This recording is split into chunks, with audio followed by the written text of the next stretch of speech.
Haložani, za katere je prvič zaigral sloviti Španec Albert Riera, so z zmagama nad Mariborom in Olimpijo napovedali visoke ambicije. Olimpija, ki je rušila vse pred seboj, je doživela trd pristanek prej, kot je to pričakoval njen trener.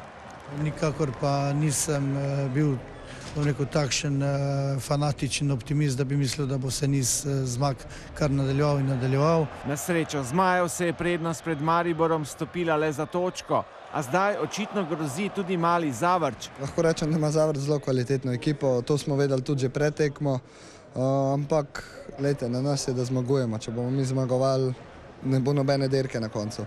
Prvo zmago Zavrča v Ljubljani je z izjemnimi škaricami oplemenitil. To je bilo prvo, kaj mi je prišlo na misel, ta udarec, in res je, da je potrebno bilo tudi veliko sreče. Zadnje dve tekmi ne igramo tako, kot smo prej igrali, in mogoče je v bistvu ta poraz prišel prav, da se malo streznemo. Zmaje je streznil predvsem Jure Matjašič, ki je s pravim evrogolom gostom iz Haloz tlakoval pot do 4. zaporedne zmage. Nam lep gol, nimaš kaj. Gol je videla tudi najodmevnejša okrepitev Zavrčanov Albert Riera.